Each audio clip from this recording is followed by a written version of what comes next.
এখন যে জায়গাটা দেখতেছেন সেটা হলো যাত্রাবাড়ি, সেই খুচরা ফল বিক্রি করে যারা নাকি ফুটপাতে ছোটোখাটো দোকান করে তাদের কাছ থেকে কিন্তু কেনাকাটি করে একটু শান্তি পাওয়া যায় আমাদের মতন গরিবরা।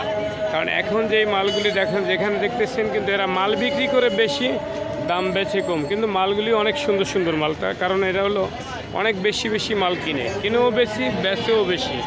এদের মালগুলি কিন্তু অনেক সুস্বাদু, অনেক মজার, দামও কিন্তু একটা কম। যে কোনো ফল কিনতে যাবেন অন্য দোকানের চেয়ে কিন্তু এইসব জায়গার দোকানগুলির ভিতরে দাম কিন্তু অনেক কম থাকে। সবসময় ফল কিনতে গেলে যেমন যাত্রাবাড়ি এলাকায় যারা আছেন তারা কিন্তু এই যে খুচরা যারা বিক্রি করে তাদের কাছ থেকে কিনবেন এক দামে, আর বড় বড় দোকানগুলির কাছ থেকে কিনবেন আর এক দামে। কারণ এখান থেকে সবসময় কেজিতে 20 টাকা, 30 টাকা, 50 টাকা কেজিতে কম।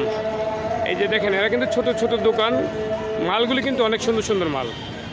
এই যে দেখেন যত কিছু কেনাকাটি করবেন এখানে থেকে কিন্তু কমে।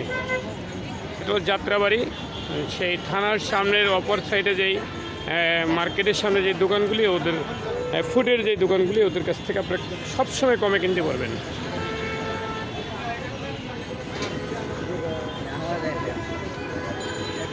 কত সুন্দর সুন্দর বড়ইগুলি 120 টাকা কেজি বিক্রি করতেছে। দেখেন কত সুন্দর সুন্দর বড়ই, কত ভালো ভালো জিনিস। যে যাই বিক্রি করুক কিন্তু এখানে কম।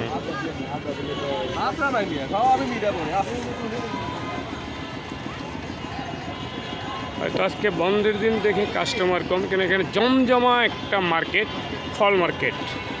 সবসময় মানুষ থাকে, হাজার হাজার লক্ষ লক্ষ মানুষ, এখানে কোটি কোটি টাকার ব্যবসা শুধু এই ফুটপাতের ব্যবসাগুলি। তাই গাইজ, যদি আমাদের কথাটা ভালো লাগে, আমার ভিডিওটা ভালো লাগে, আমার চ্যানেলটাকে সাবস্ক্রাইব করে দেবেন। আল্লাহ হাফেজ।